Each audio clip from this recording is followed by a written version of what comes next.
all. Thanks, Angelique.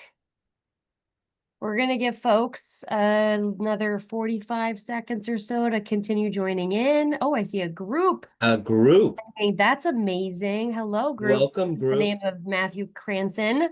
How neat. Welcome, welcome. Welcome, everyone. We're just going to give folks another minute to join. Keep an eye on numbers. But thank you all for joining us on Friday, Flourishing Friday, we hope. And I guess we could get the slide deck up too. Yep. Ready to I'm going to do that. launch.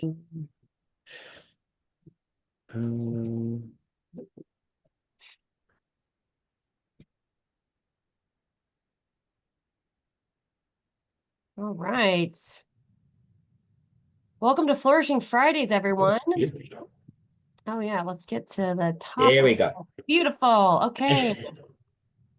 All right. So I think I see our numbers kind of holding steady. Folks are welcome to join at any point. We're so happy to be kicking off this space with you all. A quick note, if we can go to the next slide, Jim, a quick note about this space. We just want to make sure that y'all are aware that this content shared is for informational purposes. It's not advice. You should not rely on this as a course of intervention or a substitute for your professional judgment. And we also encourage you all to refer back, of course, to your agency's policies and procedures, as well as relevant regulations. So just a little asterisk around all the things we're going to explore today. Next slide. I'll pass it back to you, Jim. Oh, welcome everyone. So for today's agenda, we're going to do introductions, introduce ourselves, and then we're going to talk a little bit about expectations for Flourishing Fridays, creating this community of practice.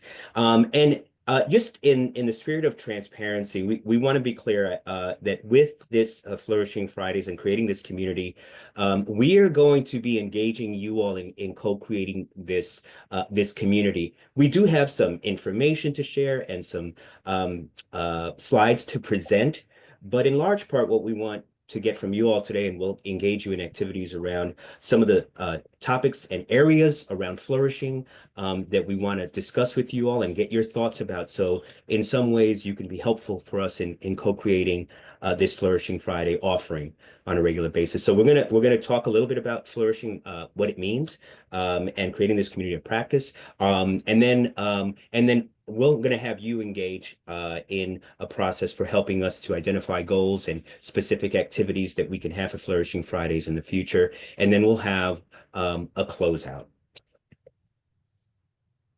Awesome. And feel free to participate. Please participate. We encourage it. We want to hear from you. This is your space. So you can use the chat feature. I think we've got some instructions posted there. Thanks, Angelique, on the back end of helping this run. And we also will, if you want to speak out and unmute yourself, you can raise your hand and Jim and I can find you and ask, get your voice heard as well. And also then by way of introductions, Nicole and I will introduce yourselves, but also if you'd like, please put into the chat your name, your agency or organization and your role, just to get to know you all a little bit. Unfortunately, we won't have time to do individual introductions, but if you can give us in the chat a sense of who's out there. While you're all doing that, I'm going to introduce myself. My name is Jim Rodriguez, and I'm the Senior Director of Clinical Initiatives at the McCivil Institute for Poverty Policy and Research, and the CTAC that is housed within the McCivil Institute. I am a social worker and psychologist by trade and training, and I've been working in the field for many years as both a researcher, a trainer, a clinician, and a teacher. So I hope to share this space with you all. My area of expertise is primarily in children, youth, and family services, and clinical work, and in the area of trauma and trauma-informed care. Nicole? Thanks, Jim. And if we go to the next slide too, it's got the instructions for folks. Sorry. Awesome. Sorry. No, all good. No problem. Excuse me. Excuse me. And if you can also add one thing, if you already typed in, you can also just chat this in separately. One thing that's filling up your cup professionally currently, something that's adding to your sense of fulfillment. professionally. I'm Nicole. I'm a clinical social worker. I'm thrilled to be here. I'm thrilled to be kicking off this space with you all, with Jim, and the team at CTAC. I'm a consultant contractor with NYU's McSilver Institute, CTAC. I also am specialized, as Jim mentioned, in terms of children, family, and youth services. And I have a lot of different, I've been privileged to work at a lot of different spaces across New York City, in different public services, from outpatient clinics, community-based, school-based clinics, hospital-based, running a shelter for a period of time, domestic violence work, and also some national and global work with running 988 operations via Vibrant Emotional Health, and currently supporting the Department of Defense and suicide prevention. So just a few things, and I'm really thrilled to talk about how we sustain and fulfill ourselves in this really important work that we're all doing together. I'm seeing lots of folks from across the state. Thank you everyone for chatting in. And we're loving to see everyone's, their roles and what's filling yourselves up. I'm seeing supportive teams and colleagues, and aha moments. Beautiful. Thanks, Matthew Cranston group. Yes, seeing y'all. Cool. All right. Jim, I'll pass it back to you to go over our sort of expectations for this space. So, what this space is for is through our working together, we want to talk a little bit about what it means to flourish in the helping professions. So much of what we talk about nowadays is around self-care and burnout prevention and all of that, which is critically important. But what we thought we would do is sort of change the conversation from what it takes to simply sort of prevent burnout to thinking about what it takes to flourish in your job. So that's one thing we hope to explore. And we hope to be able to, so there's a few areas that we thought are critically important, is fostering compassion, fostering compassion, resilience, and satisfaction in the work that you do, so that you can feel effective. And we're going to talk a little bit about actually some of the research that's available out there that actually supports our approach. So we want to foster that. And what practices you in the field have created. So creativity.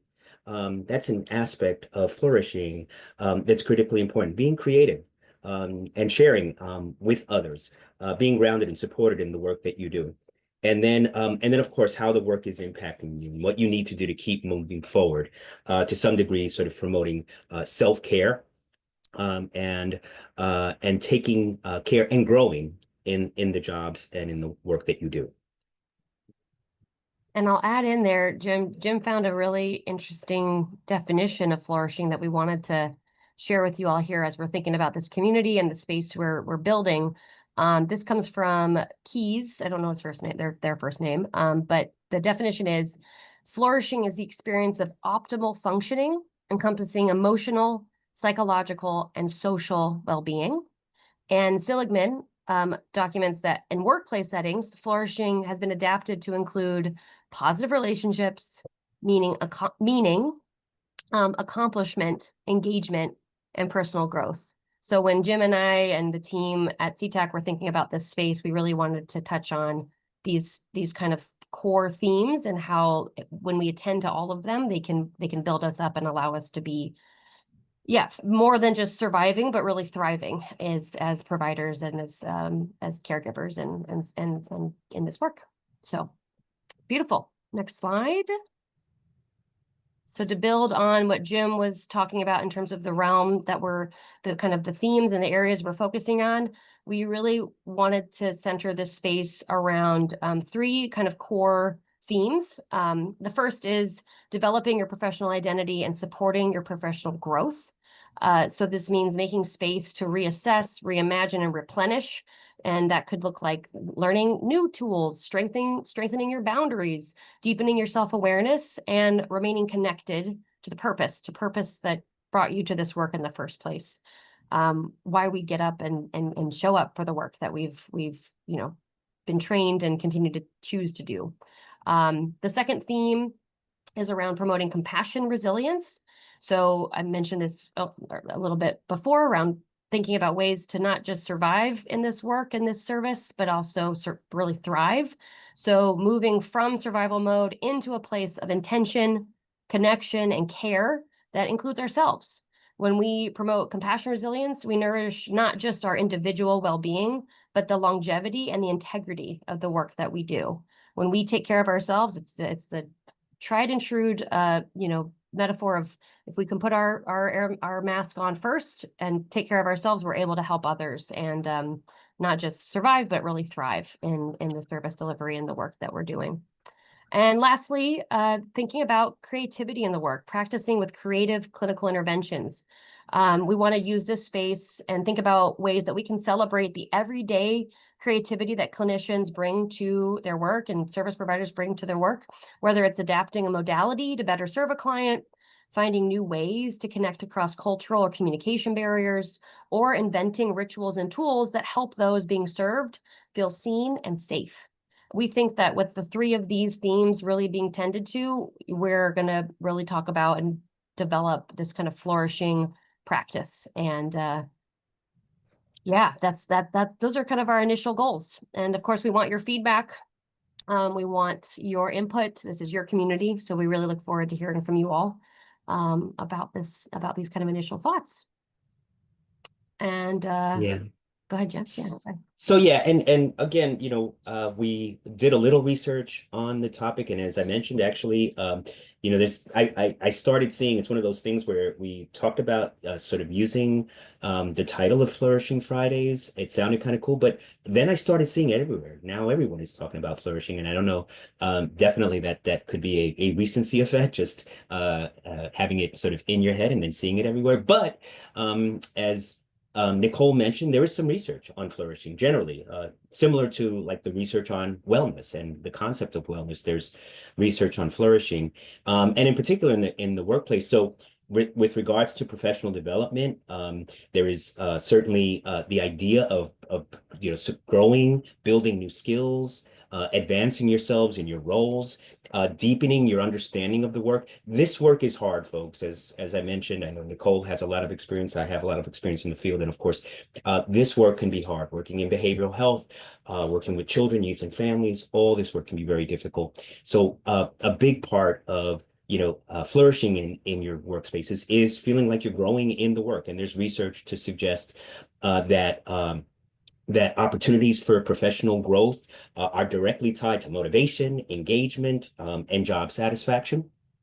When we think about self-care, there's a lot of research, and I won't go too deep in that because there's so many talks now, especially sort of in the wake of COVID-19 and all the other things that have been happening in the world, focusing a lot more on burnout prevention and self-care. But also, of course, as we know, self-care is more than just exercise. All of those things are important. Good eating habits and taking care of yourselves and finding those sort of work-life boundaries. But there is a lot of research also to suggest that self-care is essential in promoting professional self-care, professional development. So there's plenty of research on that. And then as we think about compassion resilience, again, we focus so much on burnout prevention, but there's a lot of research showing right now. STAM has done a lot of research emphasizing that compassion satisfaction, that pleasure we derive from the work is a major buffer to burnout. So what we want to talk about is how do you sort of maintain your compassion resilience in the work that you do. I think anyone, please raise a hand if you experience moments of empathy fatigue and compassion fatigue. It's just your cup is not full enough. So that's critically important in the work that we do as well. And then lastly, the idea of creative interventions. There is research to suggest that creativity in the work, being creative, thinking about new ways, adapting in this age of evidence-based practices. I'm all for evidence-based practices, but also I think we all know sometimes evidence-based practices don't fit. Oftentimes they don't quite meet the needs. And so sometimes we have to make adaptations, and sometimes we have to get creative in our work and how we approach the work with families. And I will say, so when we think about creativity and thinking about new spaces, a lot of the work in flow. Some folks may be familiar with and I sometimes struggle with his name, but Csikszentmihalyi.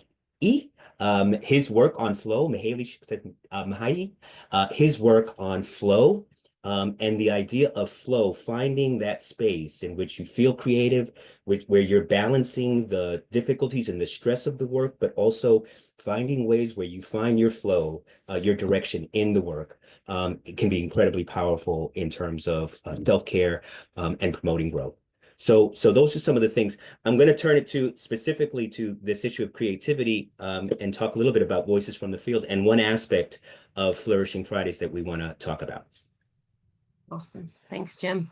So we want to have, we research, and I think we know this as practitioners and doing this work, is our peers, our community, are the folks we're doing the work with, and the folks that we're serving are our greatest resources and experts at the work that's happening. And so what we thought that would be a really interesting use of this space as well would be creating an opportunity for folks that join to actually share their own voice and share their own innovative, creative practices that have come up out of necessity, out of innovation, out of better meeting the needs of the folks that are being served. So we're going to have a component of this community that's going to be called Voices from the Field.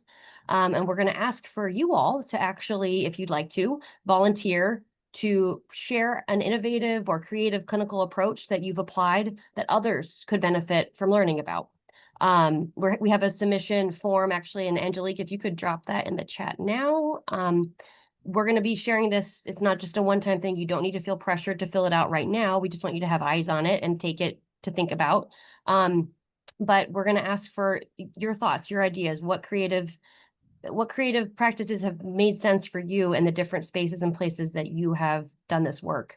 As an example, I'll share one where when I was actually supporting the operations of a domestic violence shelter for families, this isn't overtly clinical, but it helped the clinical work be done, which was when the new families would come in, we had my intake team and the front desk staff that were receiving families coming through the doors had a bag that was ready with games and coloring books and crayons and snacks, so that when the parent, the caregiver, arrived seeking shelter, and what you can imagine was a pretty heightened state and very charged situation, we were prepared with things that would kind of de-escalate and comfort, and being mindful of different developmental stages and different interests, things for a toddler, and having like toys and interactive toys and books for older kids, and coloring books and crayons and snacks, because kids come in after a long day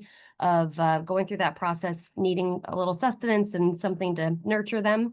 And so we had that prepared, which wasn't a formalized process. It's not, I'm sure a lot of shelters probably have a similar practice, but just naming it and sharing it as a resource was something we did that other shelters also kind of appreciated or confirmed they did as well. And so not not rigorously clinical or research based, but it worked in the work, because that allowed the parent that was coming through the door to needing to do the intake and finish this kind of intensive process, they could be engaged with the intake worker while their kids were otherwise, entertained and nourished and able to kind of relax a little bit. So the form that was just dropped in the chat has a space for you to share your name, your contact information, and then a brief summary of any kind of innovative or creative approach that has emerged in your practice. And Jim or I will be in touch with the folks that want to volunteer to get a little bit more context of what the innovative, creative approach was, and then prepare a small share out. So we're thinking like 10 minutes, including presentation and Q&A, as a sliver of the community of practice that Flourishing Fridays will offer, because you all are fantastic resources in knowing how best to serve and do this work. Yeah. I'll pause there. Go ahead, Jim. Yep. And just a few things again, as Nicole was describing, sometimes it could just be kind of more systems level interventions, just creating systems that are more engaging. It could be micro interventions that you use in your work, something that you use repeatedly that seems to work regularly in terms of engaging clients into the work, whether that be youth or children or families in general. Or dealing with ongoing engagement, adaptations of evidence-based practices. As Nicole mentioned, it's going to have to be fairly brief. So we're thinking more like micro interventions, not major sort of full grown interventions that have been developed anew. So we just wanted to put that out there, but something that you can briefly describe that you have found helpful in the work that you do, that you can share with others here. Right. And then the other component we are going to creatively respond to as this community develops and becomes established is a toolkit of sorts. We're going to do this together and figure out the best way to compile. But as you all are sharing best practices and different innovative approaches, we are going to be collecting those and thinking about ways to make them readily available and kind of reference materials for the folks that are part of the practice and part of the community. So on the back end, that's something that Jim and myself and the team at CTEC will be looking at, of how do we kind of collect and record and then share out. So it could be some kind of like reference sheet down the road when we have some collection of best practices and creative approaches. So just stay tuned for that toolkit and what that could look like. It's going to be fulfilled and it's going to be coming from you all. It's going to be your voices and the tools that you all share in this space that we will compile and have as a reference kind of toolkit for you all in the future. Great. Next slide. All right, back to you, Jim. Oh, yeah. And so a little reminder, and again, we talked a little bit about this at the front end of this. Just to be clear, again, this is not to replace supervision, nor the guidance and oversight that you need to get from your agencies on specific topics.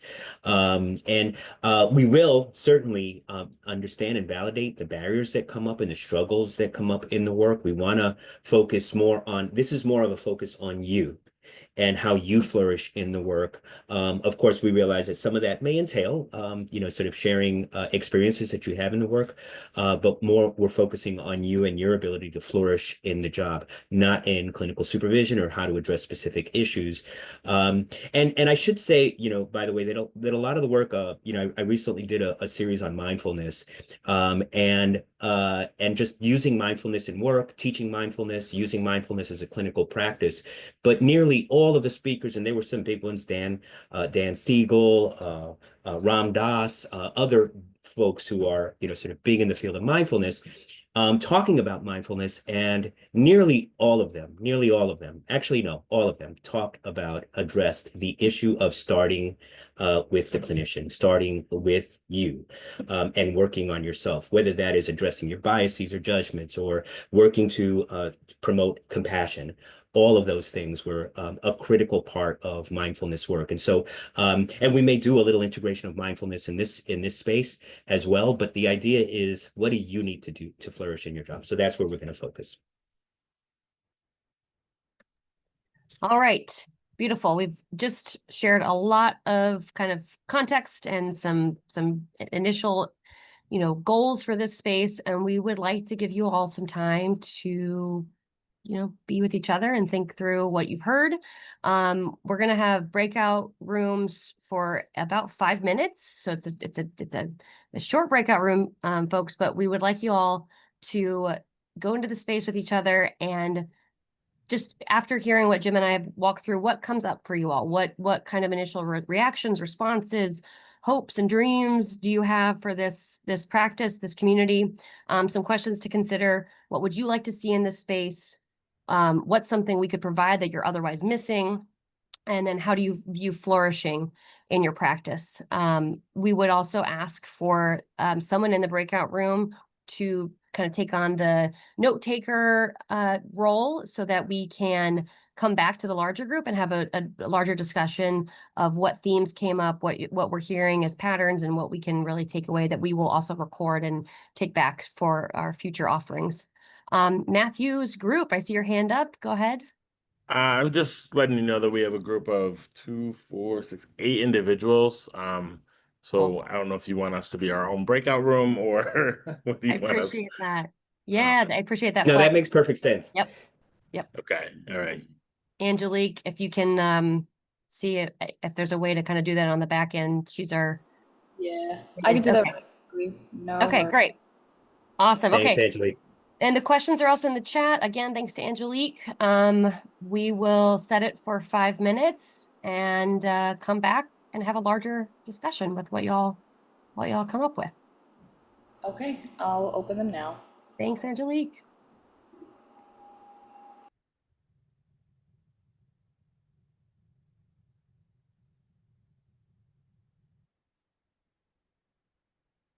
Oh, goodness.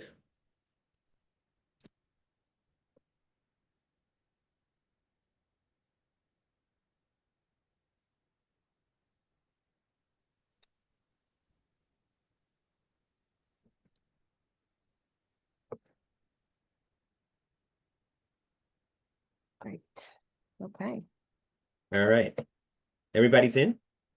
Almost got some folks. Okay. They're starting to get So- maybe. Go ahead. Sorry. Let's see. Move to group. We have Mary and Terry. Oh, and then okay, just Terry. Okay. Awesome. Let me see. Assign to.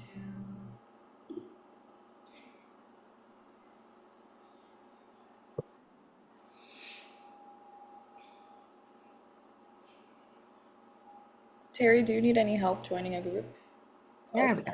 Thanks, Angelique. Well done. How you doing, Jim? How's it feeling? I'm good. Yeah. Good so far. Yeah. Yeah. Same. Yeah. yeah, it's going well.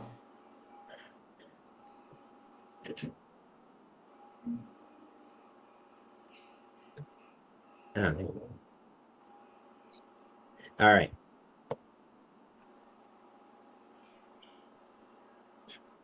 And then is there a timer that you have set, Angelique? I mean, I noticed we went in at like 37, 30, or 27, 28, so we could come back at like 32, 33. Yeah, there's a timer on the back Oh, end, cool. so they have about like 3 minutes left. Awesome. I'll let you know when it's done. Awesome. Oh, technology. Such magic.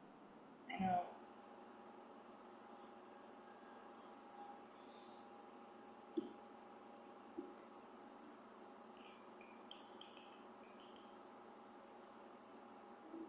I think we're right on the money with the timing too, Jim. I think you're Okay, great. Yeah. hitting. Oh, and then Angelique, did you get that? I think I sent that tagline to both of you. So, Yeah. and it's like I said, it has the destination in there embedded already. So I just pulled that out. So hopefully, um, folks can access it on their own, but the script is available right there. And as I said, if we have a little time left over, I'll walk folks through it. Okay. Yeah, I All have the right. doc. I could share it in the chat whenever you need me to. Cool.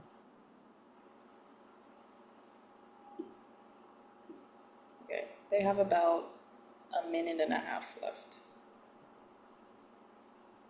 And should I open up the whiteboard now? Oh, yeah, sure. Have it up when they come back. Like, yeah. Okay. And then just to check in, Nicole, do you want to do this? I mean, at this point, we can have folks share out, chat in. I'm not sure what this is going to give us to some degree. I mean, the sticky notes, at least people could put it up and That makes sense. So that's fine, and we'll just give folks a quick instruction on using the sticky boards if they want. yeah. And if we'll just open it up to all of them. Yeah. Sticky board. Okay. And if people want to go, we can like maybe choose a couple, Jim, that we want to, if we see some that we want to ask for more context, or if someone wants to go off. Absolutely. Okay, great. Yeah. Yeah. Okay, cool. Cool. as well as in the chat, and then we're gonna Yeah. allow folks to unmute themselves as well, right? Yeah. Okay, great. I'm happy with that. That sounds good.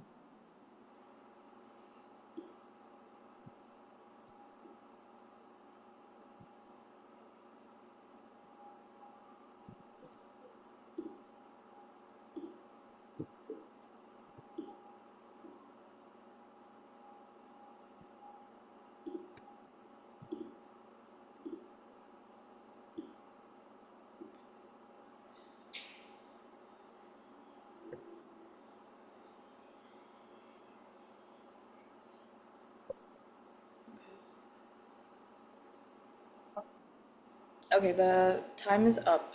Do you want me to close the breakout rooms? Yeah. Yeah. Yeah, yeah. Yeah. Okay. Just curious, can you see, I know I'm sharing, oh no, I'm not sharing my screen. Am I? Yeah, Right you can go now, ahead. the only thing you see is the whiteboard, right? Right. Okay, Exactly. great. Yeah. Okay, so I'll close them now. Thanks. Okay.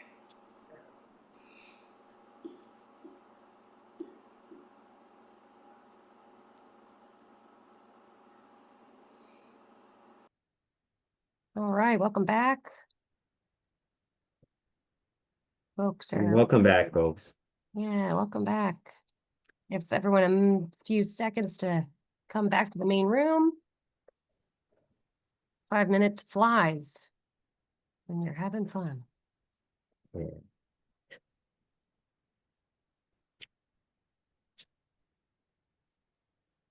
Are we still having folks in the, I see only 15 people back with us, Angelique. Are we still seeing others in the breakout rooms?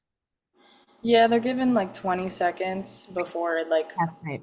like Oh, fills. okay. Okay, great. Right. Great. Thank you. I was waiting for it to like skyrocket. Yep. Thank you. Maybe this So, you know, as folks are coming, well, actually, let's wait for everyone to come back and then. Cool. All right. We're climbing. Okay, folks. Welcome back. Welcome back. So we have a few ways for folks to respond, and we are open to all of them. One, of course, you can unmute yourself if folks want to share what you came up with in your groups. Feel free to Yeah, I chat accidentally in. got myself stuck out. Oh, yeah, feel free to chat in thoughts or responses that you had. And then also, as you can see here, we also have a whiteboard. So if folks want to use the sticky, yes, I see folks already doing that. If you want to use the sticky note feature, on the left-hand side, it's that little square with a little fold in the corner. You can use sticky notes just to put your thoughts up. If you also, by the way, did not get a chance to share in your small group because we realized there wasn't a lot of time there. So use the sticky note feature. And with that said, we're open. Please feel free to share in whatever way you like. If anyone wants to unmute themselves. I see Hi, Morgan. everyone. Oh, I'm sorry. Go ahead. Go ahead. All good. Hi, Ebony. everyone. This is Ebony here. For the first prompt that we had about what we like to see in this space, is like wellness focused check-ins. To talk about how we are doing, not so much about work and stuff. If we want to talk about work, like to have a safe, and of course confidential, like if we want to vent. So that's one thing we had. Thank you, Ebony.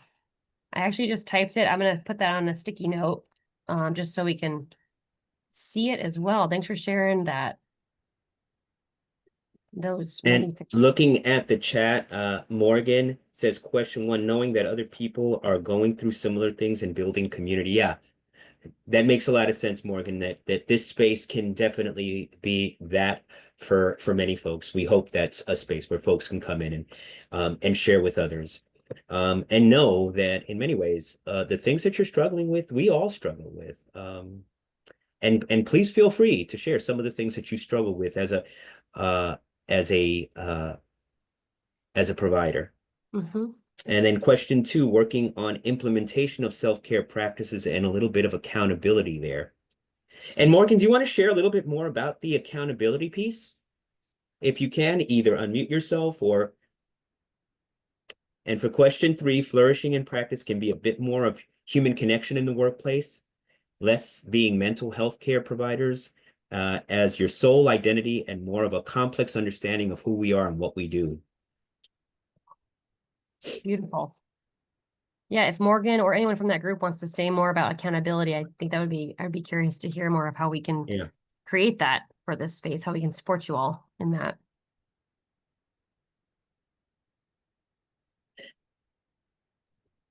And we can continue to explore it anyway. Yeah, so that's great. I'm going to mention Casey's comment in the chat. Group 2 discussed that we would like a space to discuss the experience of imposter syndrome and opportunities to find ways to implement self-care in a way that doesn't feel like an additional to-do list item. Yes. Also, we would like more resources for our families to help them navigate challenging systems more efficiently. That's beautiful. Thanks, Casey. Thank you, Group 2. Yeah. And I really appreciate the focus on imposter syndrome, right? Again, as we talk about professional development and how we grow, right? Imposter syndrome oftentimes is kind of connected to our ability to feel like we're doing a good job. And so certainly professional development and growth, what do we need to learn to be better? And then sometimes that kind of also overlaps with creativity, right? Getting creative in what we do and thinking outside the box. And when we find, challenges and barriers in our work with folks, how do we overcome those? And it can involve any one of those things, right? Improving your skills, being creative, certainly engaging in self-care and others. Oh, these are great. I'm going to read the purple. Yeah. Oh, go ahead. Go ahead. I would be remiss if I didn't just and again creating this community, so we're all part of the community. I forgot who shared first, but I did want to sort of focus on the idea of venting, and I think certainly a space where we can sort of bring those concerns. I want to be mindful as well that we're not just venting, and certainly I don't want to sort of avoid venting and addressing and identifying the barriers that are there. But I also hope that we can create a community, and this is where we can help each other, ways of moving forward and addressing those barriers and problems that we're talking about that can be helpful. So I hope we're also, as practitioners, right, sort of venting, i.e. identifying problems and struggles and barriers that come up, but also to some degree, support and solution focused. How do we move forward from those? Yeah, I love that, Jim. And in that vein also, right, balancing the validation that can come out of knowing you're not alone, which I think venting can be helpful with. You're not alone in these struggles and these challenges. And then how do you move through them, right? How do you then focus on the solutions and what can we learn from each other in this space as a community in building that kind of resilience and also sharing strategies and sharing creative approaches. So yeah. It's an important flag. I see Gloria's note in the chat, learning about different and creative interventions with children with mental health diagnoses. So that's group 7. Thank you. Yeah, so creative clinical interventions, different adaptations in this space. Also just connecting with other providers doing similar work that maybe otherwise you wouldn't have had a chance to get to know or overlap with. So yeah, I appreciate that, Gloria. And actually, again, this is an opportunity to sort of also for us to get some idea of specific topics. So Gloria and anyone, as you're thinking about creative solutions to children with mental health diagnoses, please feel free. I'd like to, and again, Gloria, whether it's you or anyone in your group that wants to share, specifically, are there any specific challenges that folks find that others may share? So that gives us a little sense of some areas that we want to focus on with regards to getting creative with children and youth. So what are some of the most sticky problems you have, difficult problems you have in working with children and youth? Please feel free to share and or think about. But I get frustrated. Do you hear me? I just unmuted myself. Yes. Yep, we do. It's like one of my biggest frustrations is to see a child, that has been diagnosed, oppositional defiant, HDSD, adjustment behavior, no medication allowed, and and you did, and it's working with the child, and it's like what needs to be done. But however, because the child doesn't have the ability to stop, think, and look for a better option rather than doing the negative. And you're trying to teach them that, but you're unable to pass on the message because the child doesn't have that time, nor or is not interested in getting positive information, because right now they are in a bad place. I get very frustrated. I wish how to know how other clinicians are working with children. And my main concern is not for me to be successful. My main concern is for me to get this beautiful child the knowledge that I know is going to help them to succeed in school, in society in general, in his with his sibling group, Yeah. etc. Yeah, I'm almost hearing like buy-in from these young people that you're working with, getting their buy-in into this, into receiving the services and being participants in their own path, with all that you have to offer, and hearing from others about what that could look like and how others really engage and build rapport and build trust. Is that tracking, Gloria? Yeah. Yes. Okay. And Gloria, and for everyone, of course, I mean, there's so many practices and innovative, promising, and yes, evidence-based practices that have been developed. One of the things that I know, just sharing my own experience, one of the things that I've noticed is a lot of times those are very much focused on specific intervention strategies, right? Like, how do you teach, frustration tolerance, or cognitive coping, or dealing with, sometimes we're working with dealing with, or supporting parents to improve their skills in being able to manage their kids. So, and there's a lot out there. There's a lot out there.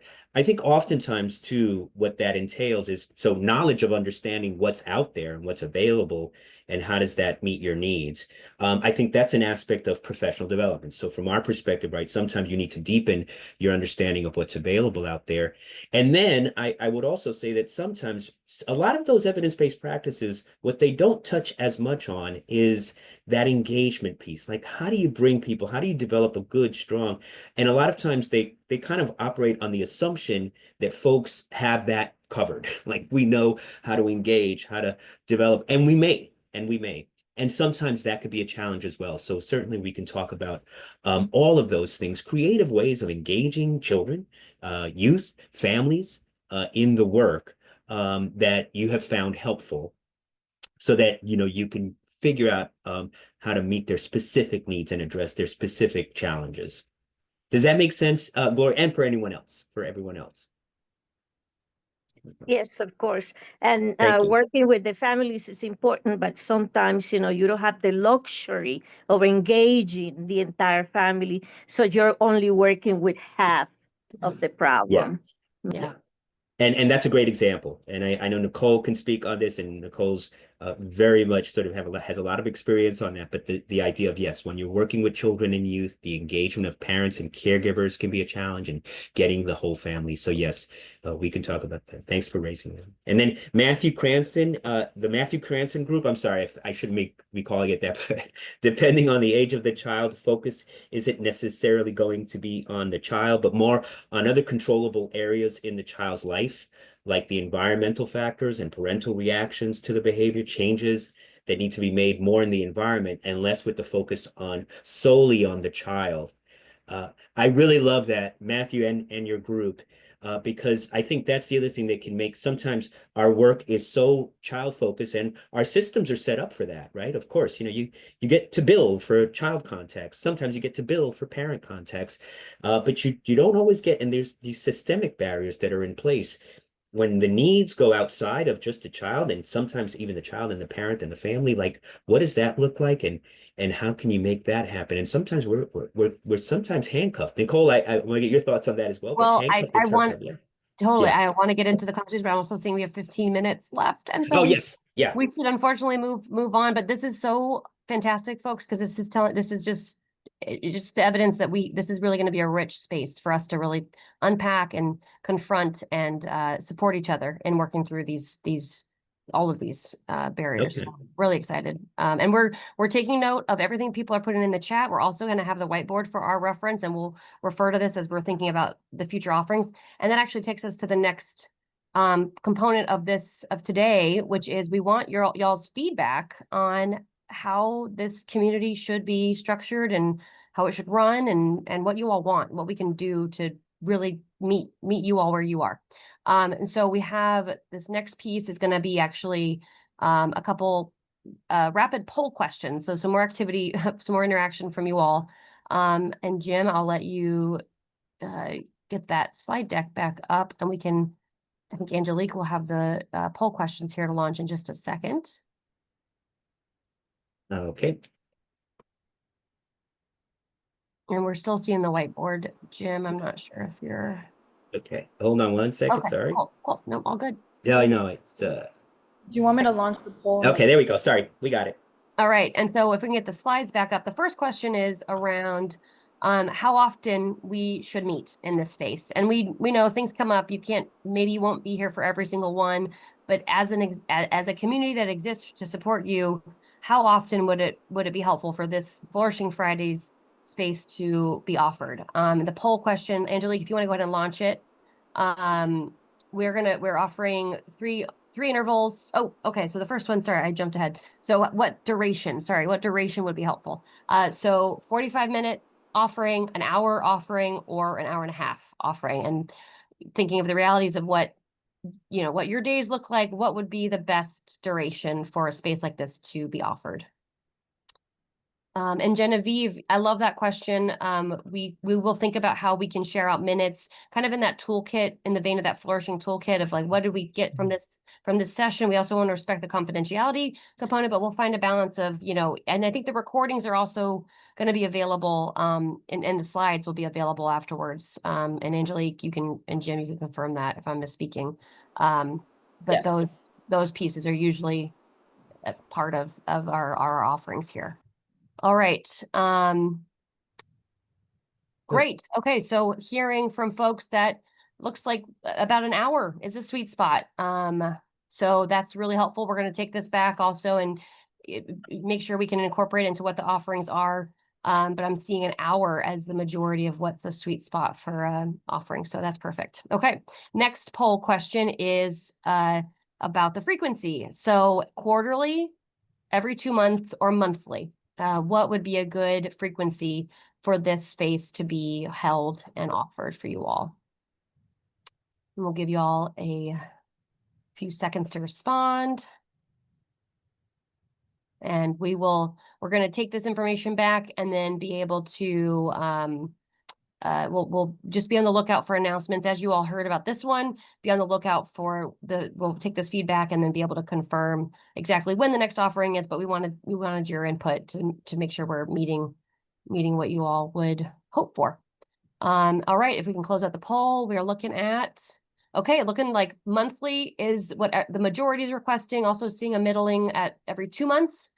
And then a few folks said quarterly. So that's super helpful feedback. Thank you so much. So be on the lookout for our confirmation of when the next offering will be with this. We'll take this into account. So thank you. And our last poll question is how you all would like this to be structured.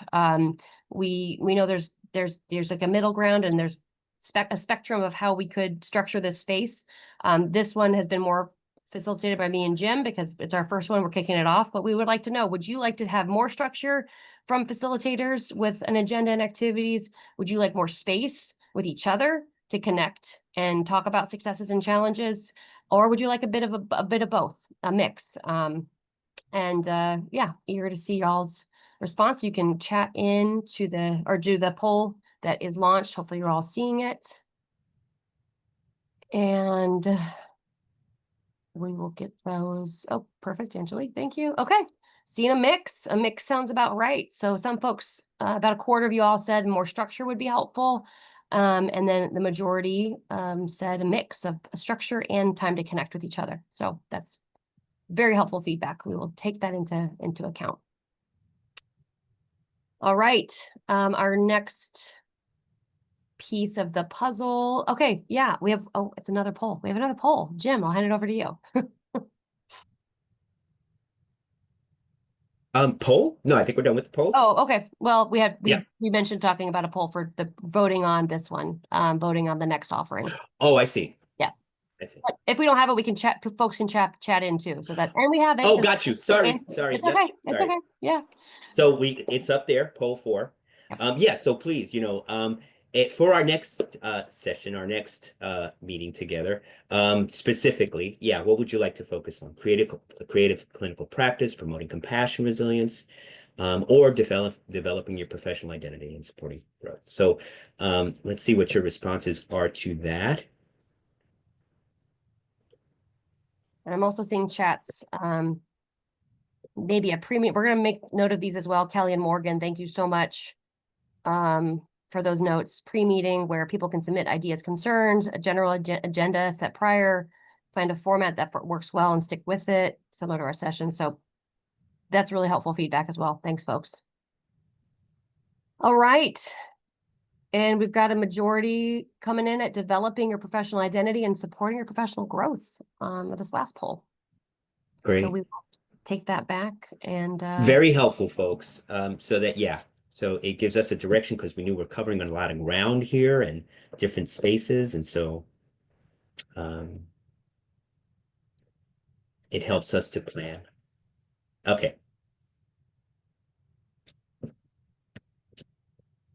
all right. We are rocking and rolling. So our closeout kind of moment of reflection. I'm wondering, Jim, do we have time for the other piece, or do we want to share that now? It's brief enough. It's Yeah. brief enough.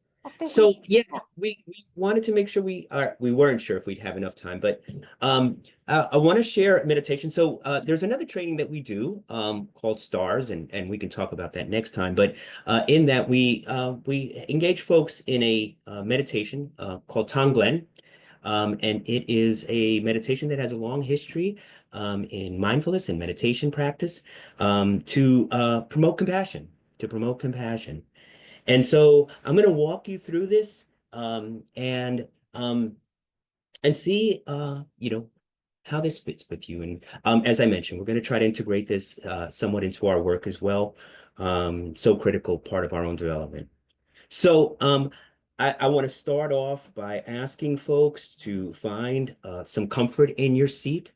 Feel the seat below you. And if you want to get your back up straight, if you can, if that's comfortable for you, if not, whatever is comfortable for you. Feel the earth beneath your feet supporting you, grounding you. And I'd like you to close your eyes, or if you want, focus on something in the room that you can focus on, and let your hands rest softly on your lap. And just start to notice your natural breathing. Just natural breathing. Notice the air going in and out of your nostrils, your mouth. Take a deep, slow breath in, filling your lungs with fresh air. And as you exhale, release any tension you're holding. Tension in your shoulders, in your neck, in your jaw. Let's breathe like this together for a moment, slowly. If you can, take 3 deep breaths, as deep as you can, in and out.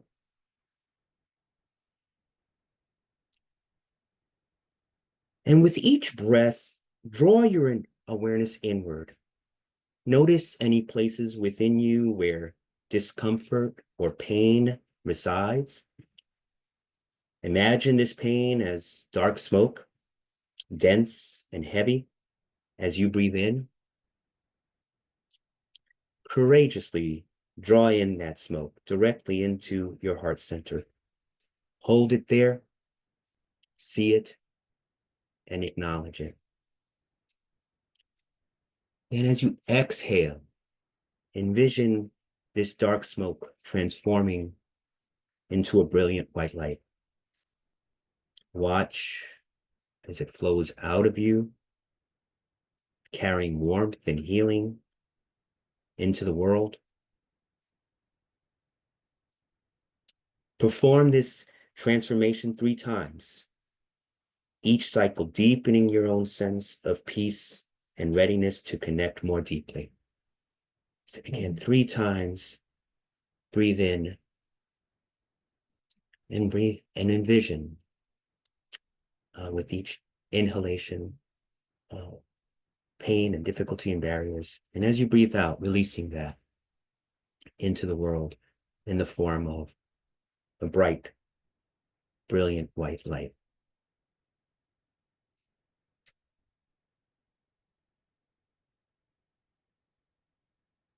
And let's come back in 5, 4, 3, 2, 1.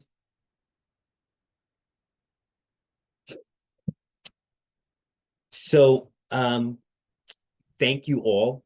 And we want to close out. You want to take us out, Sure. Nicole? Yep. Thanks so much for that, Jim. That was lovely. And charging. So some folks have already started doing it. If you want to participate in this like kind of closeout mini micro reflection, if you would just share in the chat, what's one word you'll take with you today from this space that you were part of in this kicking off of our Flourishing Fridays community practice. You could just chat it out. I'm seeing a resilience, compassion, peace, community centered, appreciation, refreshed. Beautiful. Thanks, folks. We also, on the next slide, I think we've got some upcoming events. Yep. Go for it, Jim. Sorry. Yep. Yeah, so we have a mental health moment coming up, a conversation about creating culturally responsive care for deaf and hard of hearing youth. That's on August 5th. You can sign up for all of these on the CTAC website. And then in runaway youth and homeless youth in New York State, services, referrals, and mental health integration. There's a 2-part series, one on August 6th from 10 to 11, and another one on September 8th from 2:30 to 4 p.m. So again, you could sign up for all of those on CTAC, on the CTAC website and register. Awesome. And thank you all again for being here and kicking off this community with us. We would love your feedback. We received so much of it live today during the session, but we have a form as well that we'd really appreciate y'all filling out. Angelique just dropped it.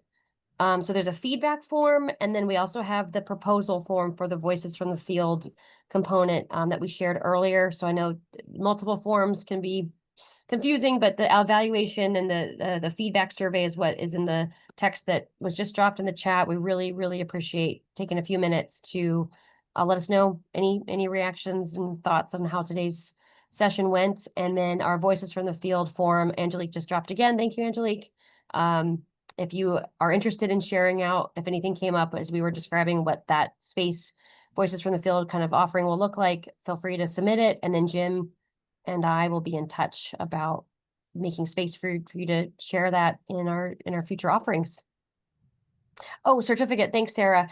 This, I think, I'm not sure if there's a attendance confirmation. I think that will show up in your platform, but maybe Jim or Angelique, if you know better than me about how that interface is for folks. Sarah is asking if there's a certificate for this offering. I think it's more of just a attendant. Okay, emailed. Thank you, Angelique. Beautiful. All right. Well, thank you, everyone. And we look forward to seeing many or most of you at our next Flourishing Fridays offering. Have a great weekend, everyone. Thank you so much. Bye, everyone. Be safe. Have a good weekend. Take care. Take care, everyone. You too. Thank you so much.